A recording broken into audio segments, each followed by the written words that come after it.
Hi there, I'm Sister Catherine Herms, and today's podcast is from the series Horizons of the Heart.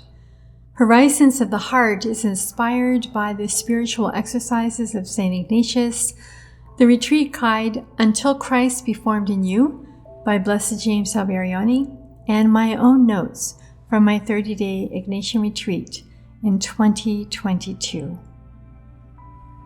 Today's presentation is Say a Strong Yes to Your Existence. And the grace we are asking of God here is a deep confidence and a consistent trust in God's care for us and His nearness to us in every moment. The most difficult thing about being a follower of Jesus Christ is not climbing mountains of virtue or even walking through the valleys of incomprehensible sorrow. No, as difficult as these things may be, there is one thing more difficult still. Strangely, it is something even a child can do, something that we were created to do. Yet we, caught in the complex web of adulthood, we, more sophisticated Christians, so far from the simple childlike faith that pleases so much the heart of God, we find this one thing, I dare say, almost impossible. We can talk about it, pray about it, preach about it, encourage others to do it. However, to totally and completely do this ourselves is the most difficult. Though it is the deepest desire of the most sacred heart of Jesus to see this in us, we'd rather do everything else but this. The first thing to which we are invited, nay, rather pushed to risk everything we have in order to do, is this: to trust. To trust that God knows my name, that God cares about me, that Jesus is speaking the truth when He says, I love a single soul as much as I love all souls together. To trust that God reveals Himself to me daily, even in each moment, in every situation, without exception, that I am loved as I am. This love that flows to us from God's heart is the most basic and secure fact of my life. At the beginning of my retreat, I wrestled with this one thing. I read the book of Job, chapters 38 to 40. After having suffered a number of serious injuries to life and livelihood, Job struggled with trust. He becomes impatient with his friends who frustrate him with their long speeches, in which they attempt to explain to him why he was being punished.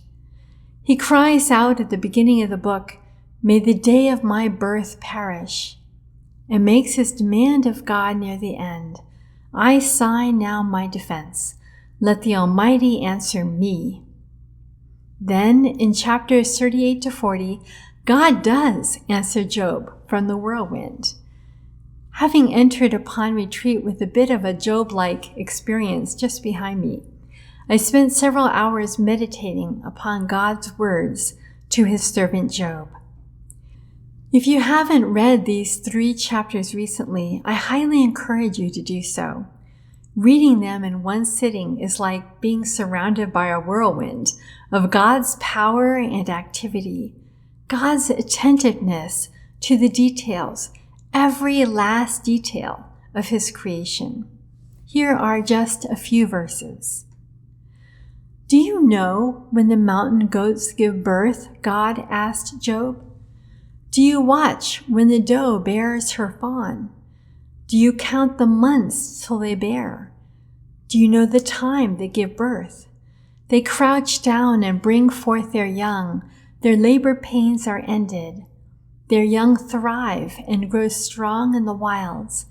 They leave and do not return. The wings of the ostrich flap joyfully, though they cannot compare with the wings and feathers of the stork. She lays her eggs on the ground and lets them warm in the sand, unmindful that a foot may crush them, that some wild animal may trample them.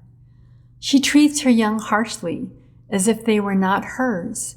She cares not that her labor was in vain, for God did not endow her with wisdom, or give her a share of good sense.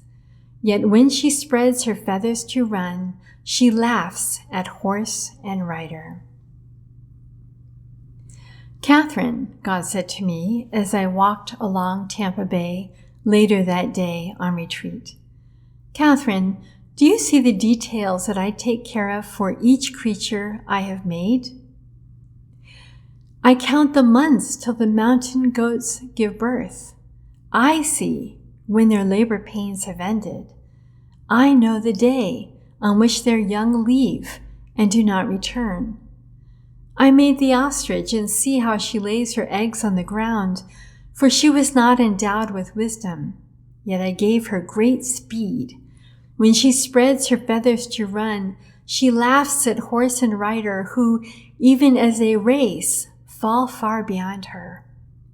A whole world of creatures, and I know every detail of each one of them. I care for every detail of their existence. I do all these things every day. I can certainly take care of your life, Catherine. O God of the details, a myriad of details, endless details. It is in the details that subtle beauty is found, amazing uniqueness. So I asked God, what is my detail? He answered, you, Catherine, are my compassion. It is my unique way in which I mirror and manifest God's love in the world. God has given me to be His compassion. Compassion is a detail of God's own heart that He has given to me. It is to be the calling card of my personality, of my discipleship. So, what is your detail? Read Job chapters 38 to 40.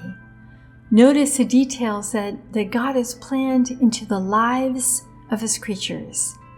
The details He knows about, cares about, the details that make each unique.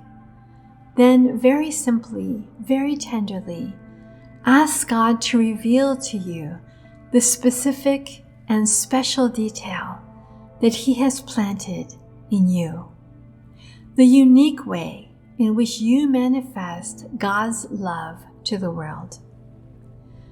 You can trust God because He knows and concerns Himself with every detail of your life.